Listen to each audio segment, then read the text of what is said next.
past disappointments. This is the start of the best of 5 here between Guangzhou and Zone. Let's see who's right first in this best of 5. Will it be GZG or will it be Zone? And it does seem like sign of, well, wow, GZG are very confident in their formation already, right? I think what they're trying to do is, even though they have the Lunox, they want to go aggressive. Yeah. I kind of feel like with this, what Guangzhou really wants to do is just try to apply as much pressure as they can and try to see which lane is probably going to be the weakest one, and then try to attack that one. They don't want to lose any forward momentum against Team Zone. Yeah. Early on already. Oh, Zixora trying his best to get on there. Now gets stunned up. DOT come down as well with Mei and Owl rotating as he clears up top right there to provide peel. Kay's going to deal a little bit more damage here, but he has to respect it. Again, this is not the fight you want to take, Kay. It's a revitalized, baited out from both roamers. It's evident, right? GZG, their gameplay is trying to apply pressure as Mei, though. Way too aggressive, no revitalize. That is an instant punish from Team Zone. Yep, definitely a big mistake, because we can already see it's very evident that what they want to do is to apply pressure constantly. But the thing about a high loss is that with your first skill, the Law and Order, you do with the move speed, you're able to get out of there. But without that revitalize, that was simply just not worth it. But again, at about 1 minute, hold on, ow! Still survives. Yeah. Still survives. Barely, though, all right? Still holding on towards that flicker at least. But yeah, GZG, especially Mayor, on this high loss, gotta stay composed. Gotta stay your head in the game here. But that was an advantage for Zone. Will it move over towards the first turtle here, as seems like farm-wise, Zixora is having a splendid time. Great feather airstrike in the mid lane. Actually baits out the flicker out from Xing as the Black Dragon form gets used up to Zone Zixora, but he's on the Lancelot now. He's gonna go in now. Also with the Red Tree, it's still Cananeo who takes it away, and Guangzhou Gaming strike on the neutral objective. I would say that's beautiful by both teams. Even Zixora, sure, he did not get the turtle, but at least he didn't die. And you can see that Guangzhou was really trying to get him. So even though, yes, they lost, they didn't lose too much. I feel like for that kind of trade in the first 2 to 3 minutes of the game, I think it's still acceptable. Yeah, respectable attempt, right, from Zixora, but it seems like a GZG, especially Cananeo, was still clutch on that retribution take. And you can see here, Zone getting that first blood, GZG recovering, right, with the gold at least. It's still at equilibrium, but now they have equalized on that department. You can see still movements, very ambitious movements already trying to take away green caps from the hand of Zone. Dive jump the mid lane with the glorious pathway as well. Great reactions from Kenny as Zixora tries to go for the invade on Cananeo. No prio though, this is going to be difficult. Zixora has retribution. He's going to have to try to win it out, and it does. Xing's right there as well. Zixora misses the puncture and gets punished by Xing. Bright tries to help him out with the AOG. Cananeo is building those stacks up. Bright has revitalized, but no AOG. Modi is walking up. That'll be it. I would say right now Guangzhou is forcing Team Zone to play on their tempo, because even with that gank in mid, forcing out Kenny to use that ult way too early makes it so that there's no way for them to protect Zixora when he's trying to get out. And honestly, that kind of happened in the first turtle as well. Kenny on this far side, I understand. There's so many people that's chasing after you. You kind of have to preemptively use your ult and try to get as much value as you can before you potentially die or have to get away. But I don't know. I kind of feel like you need to give a bit more protection towards Kenny so that he can actually influence when it really matters. Yeah, I agree. The feather airstrike so far hasn't been too effective. And you can see him struggling to take farm, get space. You know, a couple of flickers spent defensively, and that's not a good sign for Zone. The second unit is Again, the risk of the far sub pick. You're gonna get caught by the Yuzong, and now it's an all-in over on Bright. How many times can they cancel the AOG? Not a single time. Bright catches them off guard, gets the AOG out, but it is a big win now as they get a kill plus the free turtle. It happened again, all right? The Barca was abused practically without the flicker. They had info, they're keeping tabs, and now the Freya is just munching on that gold shield. Things are not looking good here for Zone indeed, as they need an answer. They need to find an angle to at least take good fights, and they're not having it right now. I would say, like, people can say, why did they pick up the Farsa? But we got to put it into context, right? Amazing draft coming in from Guangzhou, but hold on. Zexora should be fine here. But yeah, looking at the bans, Jushin ban, Eve ban, Karita ban, Kimi ban, there's really nothing left. No other options, right? The Lunox picked away, remember that? The Valentino was the only other option, but there are not really any good ults you want to take. Even with the Black Dragon form, a lot of people might be like, all right, go for the Black Dragon form. No, on a Valentino, you're still squishy. You jump in, and especially against the Lunox, you will die in the air, brother. This is very tough here. 1,000 gold seems like it's 3,000 for Zone. Because I really like the tempo that GZG is creating, right? They're not forcing unnecessary fights. They know when to press their buttons. And yeah, Team Zone, as of now, 6 minutes in, they're catching strays. I would say this lead looks bigger than it is, just because the damage dealers are the one that's really getting choked out. And there's also one thing that I want to say about Team Zone, though. The one thing that's good about their composition and how they're playing right now is they really took the blueprint from VP as to how to beat Guangzhou Gaming yesterday. Guangzhou Gaming were in the lead in game number 2 with a fighter gold composition with a Hellcard and XP. And Virtus Pro just weathered the storm. They waited for the scaling. And now as Team Zone starts to lose out the early game, that's what they're doing. They're trying to nullify all those fights, neutralize the gold lead, and play as safe as possible up until those item power spikes come through. And we got to look at itemization here, especially for the Freya. It's still going to go for full damage, which, again, if she's able to get on someone, they might die. But if not, we'll get punished. Let's use Phase Fighter. Not a good start to the fight now. That's on quite a big cooldown. Is able to go for the stun. Instant engage with the taunt as well. But look at Owl on the back line jumping onto Kenny. Xing will be able to survive as Zexora has to use the Thorn Rose. And Bankai with no Bravest Fighter is just so vulnerable. Owl walking back. Cannonale with the Red Tree win. And K now jumps in with the Zaman Force over on Owl. But it's responded over by a Flicker. Good AOG locks Owl down, but there's no taunt to follow it up. And again, Team Zone is struggling to find the right connection here. Team fight-wise, GZG taking it all. Taking 2 members plus the turtle. They're doubling their gold lead, and Owl just collected the Sea Halberd. So bad news for Bankai, bad news for Bright. Even K gets nullified or gets negated. In the mid lane, very calm, very composed. Xing just playing his game. Yeah, but I kind of feel like, oh, hold on, they want to go on to Zexora. Re-engage, Zexora doing so much, able to get a trade in. Cannonale will take him down though, so at least it's 1-for-1. Yeah, and again, I kind of feel like for Team Zone, it's still kind of okay, especially with that Harry. I do believe that in this current patch, Harry is still very strong. Modi will be able to escape with the Fear Die. Oh, forces the Black Dragon form out. Hey, now with those Zaman Force, has to back away. Right, really good position to hold there. Knows there was some form of reinforcement coming. Great timing on that disengage. Yeah, even though K is 15 years old, but again, 8 years of playing MLB, man.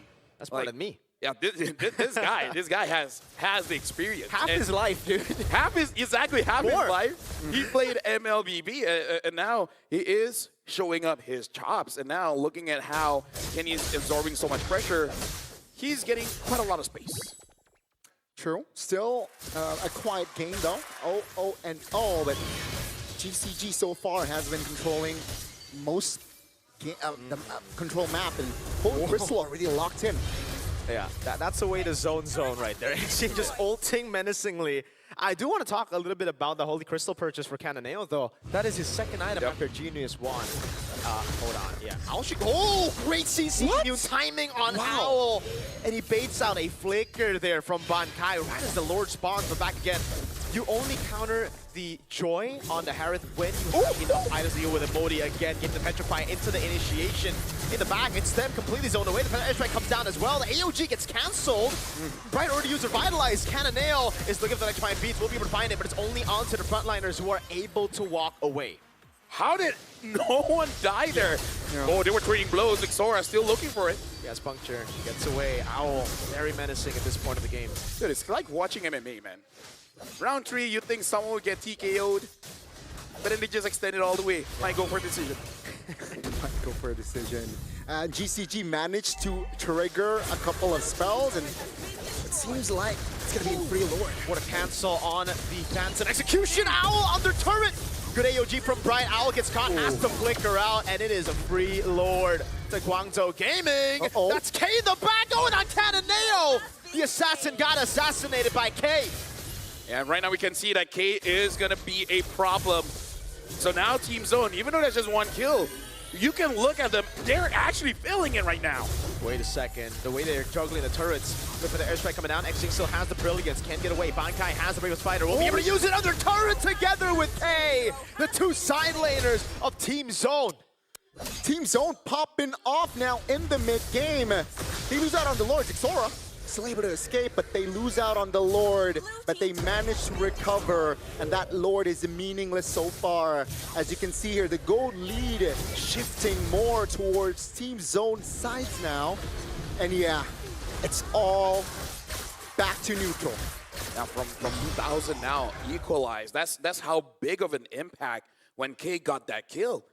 It's one thing to get those items, but it's also another thing that you don't see in the numbers is the level of confidence you give over towards your team. So now Team Zone, looking at the itemization of the Hive, once he gets that Holy Crystal, that will start becoming a problem that Guangzhou has to answer. And keep in mind, they got the Farsa, which means they have the range, they have the burst power as well. And, you know, while defending, Team Zone's okay as long as they keep their formations tight. So GZG now, they gotta find solutions to create angles, at least take Kenny or K down first before the big fight. Although I do have to say for Guangzhou, there's multiple threats here. The Yuzong is a threat, and Cananeo looks like he's building towards a concentrated energy. Once he has that, he will also be a huge threat, and an Owl as well. So it's also something that Team Zone has to be careful of, the targeting. Because they might be spread out because there's just too many threats. Yeah. They can't let their guard down though, Guangzhou Gaming. Guangzhou. The fact that they got the Lord and then they let their guard down, they didn't really play properly to disengage. Rather, they actually went back in. It created an angle, a window for Team Zone to punish. So now for Guangzhou, they really got to make sure that their order of starting to fight is good. Owl making sure that he doesn't make a mistake. Gets away. He gets away. Yeah, very good at keeping his distance. So far, both teams now are playing it slow. You know, an engage. Yeah, they are not gun shy at all. Hey, that was 3 ultimates. Yeah. I mean, like, yeah. The Lord is 20 seconds away by a bit of time. I'm pretty sure everyone will get everything back. So, you know, just that was an attempt. It was an attempt. Respectable or not? it was more psychological. Psychological attempt. I like that. Yep. Maybe more for them. Right, to be like, guys, we're brave, right? Yeah! You want to go, bro? Okay, we're brave, we're brave. I wasn't surprised with the Glorious Pathway commitment, but the Black Dragon form commitment earlier was quite surprising. Zone now has the river control. Yeah, Modi's really low. Xing again jumps in over to Bankai. Has Biggest Fighter now. That's Owl jumping in. Bankai still going for it over Xing. Able to find it now. SK deals out the damage over on Owl. Knows him on force. There's a window for Guangzhou Gaming to punish. Cananeo with the stacks trying to go and stack it up. Now on 3, but cannot find the opening onto the Lord. But the airstrike in the mid lane zoning away Owl and Modi. They can't do it. It's Team Zone, the free Lord. Again, Zone is, with their system, they're able to find the right connections. Bottom side is pushed, but Team Zone, they lose out on the first Lord, but they recovered now. It seems like Guangzhou Gaming, they have lost the foundation of that early game. I love the shift of power here, where Team Zone, like you said, they saw what we beat and just waited out, right? Waited out.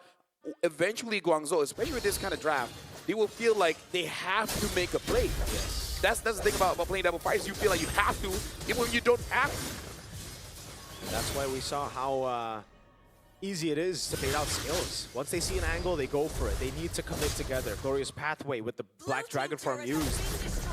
Despite us thinking it'll be up back when the Lord spawns, it wasn't. Modi got chunked low by the Feather Airstrike, and again, now it's tough for Guangzhou Gaming. They have still good clear, luckily for them, despite having the 2-fighter comp. So far, so good here for Team Zone. Oh, look at the siege. The Dragon used up the zone in the back down, but it is just to defend their base turret in the mid lane as Cananeo clears up top. The rest of the team will be sent down below. Xora. Look at the play. Oh, Xora! What? I don't think that's a good play, man! Way too aggressive, and he will fall. A simple law and order was there. It's a 5v4 now.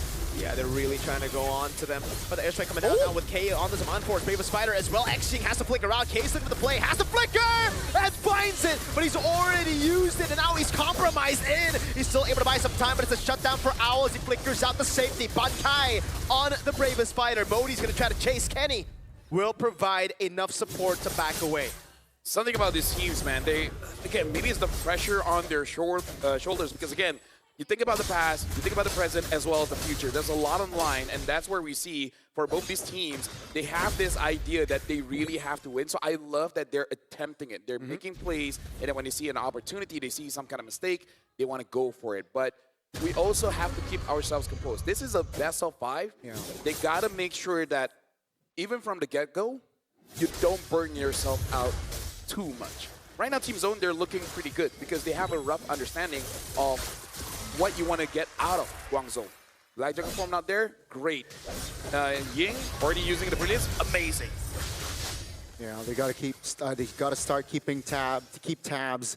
And you can see here the items already building up for both teams here. Total kills, it's 6-7 for GZG and Zone. 7. So it's 1,500 gold lead for Zone, but it doesn't really mean much at this stage. It's all a matter of positioning. Zixora peep the Malefic Roars, or there's extra penetration from the Lancelot.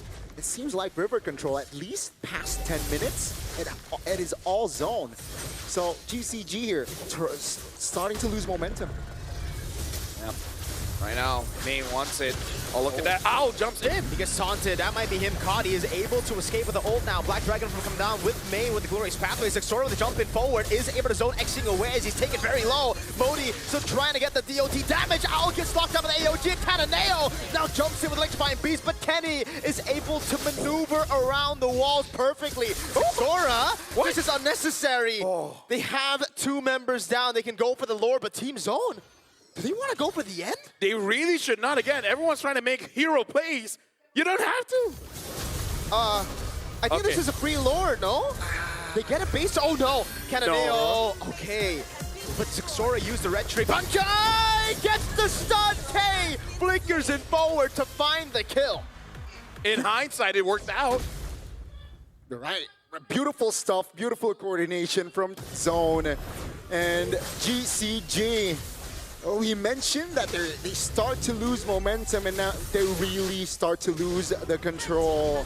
Potentially, you know, if all things go right, this might be the final push for Zone. I just want to take this time to shout out Kenny, man. This is not a game a Farsa should be 0-1-7. It should be 0-7-1, right? Despite always getting chased, still able to get good positioning, and now we're going to be looking at an instant replay, but a fight might actually break through. Hopefully nothing big happens. Oh, that is pretty big. Right as you compliment him, man, Kenny gets taken down. AOG as well, they go for the fight here. Zixora's taken very low. Alcist's gonna go for it. Zixora finds the immortality. Can he buy the winner crown in time though? He will not be able to as Modi finds the killing spree. And 2 big carries on Team Zone have just fallen. Kananeo in the back now with an X-Mind Beast, baiting out K Zaman Force. It's a stun over. K does not have flicker. The lore will be dealt with by Xing and Kananeo as Modi gets away from K. You know what, Kenny? My bad. Owl trying to go for more now. K gonna be stunned. Oh my god, with the glorious pathway as well. They go all in, but Bankai was able to find a stun, and now the turnaround happens. Kananeo, no electrifying beats. May tries his best, but it's not enough. What a turnaround. Nobody can stop K at this point. This Harris just pops up and Kananeo all alone. Electrifying beats over on K. Kananeo doing it again. Gets the immortality down as well, but look at the base. This will cost Guangzhou Gaming all of their base turrets. Team Zone right now. Kananeo, can he finish it? Because Kenny's here. Bankai is here. I actually think he can. 10 seconds. Yeah. That's all he needs. Oh my god, with the AOG as well. Kananeo has to play it perfectly. He's able to dash around now. Electrifying beats as well. Kenny trying to survive with the help to revitalize. The minions have been cleared out. Kananeo finds the kill and Xing respawns. Can they lock the base? Black Dragon coming down. That's a petrify to cancel Zixora's basing attack. Modi gets the kill, and Team Zone crumble in Guangzhou Gaming's base. Dude! What? Now that's amazing. Now, dude, I love the start of the fight that decides who goes over to the Swiss stage. We had an amazing base defense. Now, this is the game we've been waiting for all wildcards. I mean, I know this is the best of 5, but what a game one. What an opening game in GZG. They have an angle to end the game. Can K do what Cananeo did? He doesn't need to. You know what? Okay. So first of all, for all 3 of us, shut up. I say something about Kenny, he dies. You said no one can stop K, immediately dies. Let's shut up. Yeah, let's shut up. Just enjoy the game. We can do analysis without talking about anything. Or just let the effects do our work. Just shut up. Yep, there you go, there you go. But at this point, 20 minutes in, 2 more minutes where it becomes very dangerous whenever anyone dies. Yeah. At this point, even with Guangzhou having no protection of their base, somehow if they get an amazing team fight, they can just end the game. So the last one, maybe even 2 team fights, might be the last one of this game. Wow. Let's see here. Again, ladies and gentlemen, 3 base turrets taken down, though, from the side of GZG. So that's an advantage from Zone. If they're able to, you know, exploit the lanes, I think they have an edge. But GZG, they got to be perfect, especially in the sword dance. Oh, that is... Okay, I thought he was going to get the second hit, too. Right, thought he was going to get a taunt. Glorious Pathway with the Black Dragon for him now all in into the back line, but K is able to go for some on-force, and that's big. Once they bait it out, Cananeo can now go in, but look at the waves. Bankai finding a stun on to Modi. Able to go for the fierce side. Oh, with the all-in the back, and there's no some on-force. Cananeo! Again times in forward. K buys the immortality, but he gets obliterated by Cananeo. Zexora! Right in the base. Zexora! Going for the gun in the way. Modi recalled as well. Oh! Dive. Immortality already. Modi trying to clear the waves. Zexora trying to end the game, but it cannot happen. Modi takes him down. Guangzhou Gaming, I think that's it. They have wiped Team Zone out in game 1, and they will take this game. Bro, what an opening game here. Team Zone, Guangzhou Gaming essentially base to base here.